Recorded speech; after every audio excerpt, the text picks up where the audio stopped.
নমস্কার, আমি পার্থজিৎ। আপনারা দেখছেন আওয়াজ বেঙ্গল।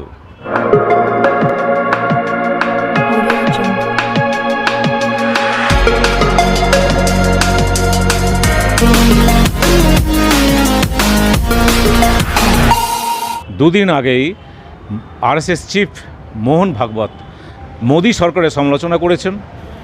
उस ढंग से विकास की रीति, उस ढंग से अपने विकास के प्रतिमान हमको बनाने पड़ेंगे।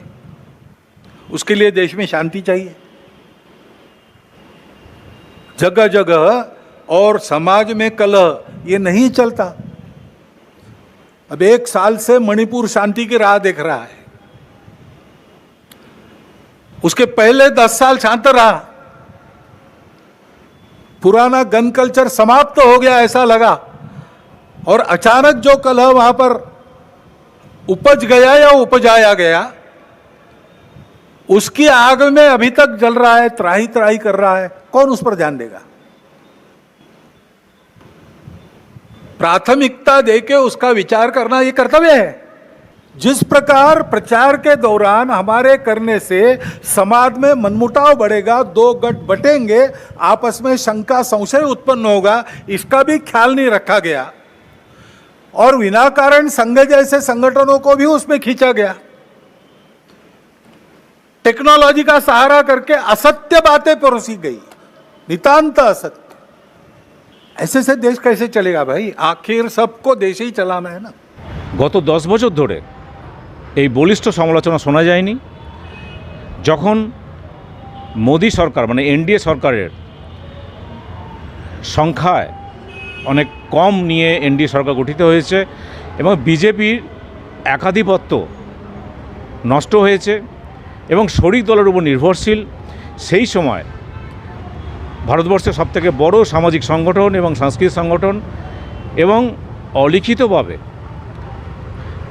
বিজেপির মতাদর্শ ঠিক করেন যারা, সেই আরএসএসের প্রমুখ বা প্রধান মোহন ভাগবত বলেছেন 1 বছর ধরে মণিপুরে হিংসায় মানুষ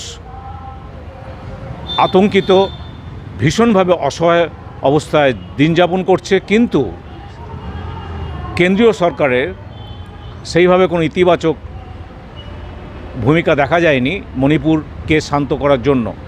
এবং উনি আরও বলেছেন বিরোধী মানে শুধু বিরোধী নয়, বিরোধী মানে হচ্ছে প্রতিদ্বন্দ্বী, তাদেরও মতামত আছে, তাদের সেই মতামতকে সম্মান জানাতে হয়। এটাই হচ্ছে আমাদের ডেমোক্রেসি। গত লোকসভা চলাকালীন যেটা দেখা গেছে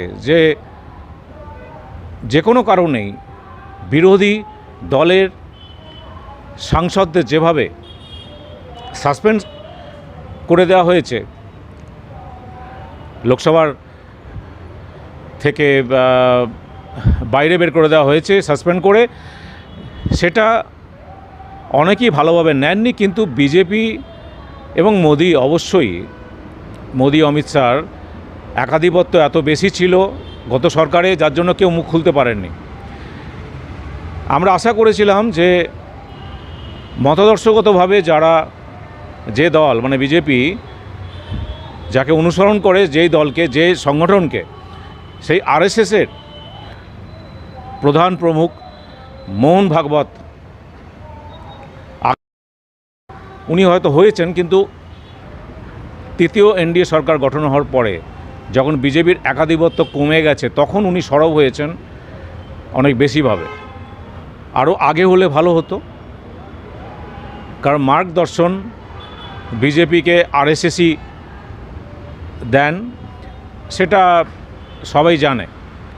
যদিও গত ইলেকশানে, সম্প্রতি হয়ে যাওয়া লোকসভা ইলেকশানে বহু স্টেটের বিপর্যয়ের মূল কারণ অলিখিতভাবে এটা উঠে আসছে যে বহু জায়গাতেই আরএসএসের পরামর্শ বিজেপি শোনেনি, যার ফলে উত্তরপ্রদেশ, মহারাষ্ট্র, রাজস্থান, হরিয়ানা, অবশ্যই ওয়েস্টবেঙ্গল বিজেপিকে এই খারাপ ফলের সামনে হতে হচ্ছে। তার জন্য রেসপন্সিবল অবশ্যই বিজেপির শীর্ষ নেতৃত্ব, যারা মনে করেছে যে আমাদের এত বেশি সিট আছে, আমাদের একাধিপত্য আছে, অতএব আমরা বিরোধীদের কথা শুনবো না, বিরোধীরা যা বলবেন আমরা সেটা কখনোই মেনে নেব না, আমরা যেটা বলবো সেটাই হবে। গণতন্ত্রে এটা হয় না, কিন্তু সেটাই হয়ে এসছে। তার ফল আজকে বিজেপির একাধিপত্য লোকসভাতে নেই। সেই পরিপ্রেক্ষিতে আরএসএস প্রধান মোহন ভাগবতের এই আত্মসমালোচনামূলক যে স্পিচ, সেটা অনেকের নজর কাটছে। আর ওয়েস্ট বেঙ্গল, এর আগেও বলেছি, এই বিপর্যয়ের পরে ভাজপা বিজেপি যেভাবে আশা করেছিল যে সিট পাবে, এবং সাধারণ মানুষ যারা মমতার সরকারের করাপশনের বিরুদ্ধে গিয়ে মতামত প্রকাশ করেছেন এবং লড়াই করেছেন, তারাও আজকে ভীষণ হতাশ।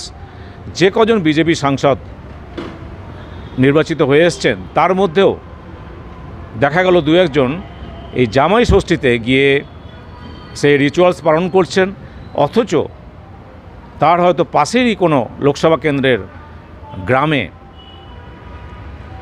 বিজেপি কর্মীরা ভীষণভাবে একঘরে করে দেওয়া হয়েছে। ওয়েস্টবেঙ্গলের শাসক দলের নিচুতলা কর্মীদের হুমকিতে তারা আতঙ্কিত। সেখানে যাওয়ার বদলে জামাই ষষ্ঠীতে গিয়ে আনন্দ করছেন, এবং সেটা ব্রডকাস্ট মিডিয়া এবং সোশ্যাল মিডিয়াতে ভীষণভাবে ভাইরাল। ওয়েস্টবেঙ্গলে বিজেপির সাধারণ কর্মীদের পাশে বিজেপির শীর্ষ নেতৃত্বে, এবং অবশ্যই এখন সেন্ট্রাল গভর্নমেন্টের যে নরেন্দ্র মোদী এবং অমিত শাহ, তাদের অবশ্যই পাশে দাঁড়ানো উচিত। কারণ তাদের উপর ভরসা করে সাধারণ মানুষ মমতা সরকারের দুর্নীতির বিরুদ্ধে প্রতিবাদ করার জন্য বিভিন্ন আন্দোলনে অংশগ্রহণ করেছেন এবং ভোট দিয়েছেন এবং দেওয়ার চেষ্টা করেছেন। বহু জায়গাতে ভোট দিতে পারেননি, কারণ বুথ কমিটি পর্যালোচনা যে হয় সেই সময় বিজেপির বহু নেতা নেত্রী তারা সক্রিয় ছিলেন না, যার ফলে ভোটার লিস্টও ঠিকভাবে সংশোধন করার সময় তারা সেইভাবে তাদের উপস্থিতি দেখা যায়নি। এই যে সাংগঠনিক ভীষণভাবে যে দুর্বল একটা জায়গায় তৈরি হয়েছে, আরএসএসের কি বক্তব্য সে নিয়ে এখনও সামনে আসেনি, যদিও আরএসএস ওয়েস্টবেঙ্গলও ভীষণ সক্রিয় বহুদিন ধরে। কিন্তু আজকে নাগপুরে আরএসএস প্রধান মোহন ভাগবতের এই আত্মসমালোচনা অনেকে নজর কেড়েছে, এবং অবশ্যই মোদী সরকারের বিরুদ্ধে উনি বলেছেন। শাসক নীতি কেমন হওয়া উচিত সেটা উনি বলেছেন, বিরোধীদের সম্মান জানানো উচিত সেটাও উনি বলেছেন। আমরা আশা করব মোদী সরকার, এই এনডিএ সরকার সামনের দিনগুলোতে সেইভাবে যেন বিরোধী মানুষদের, বিরোধী নেতা নেত্রীদের সম্মান জানায়, এবং বিরোধী মানুষ যারা অপোজিশন তাদের জন্য একটা পরিষদ তৈরি হয়, তাদের বক্তব্য পেশ করা, তাদের বক্তব্যকে সম্মান জানানো হয়।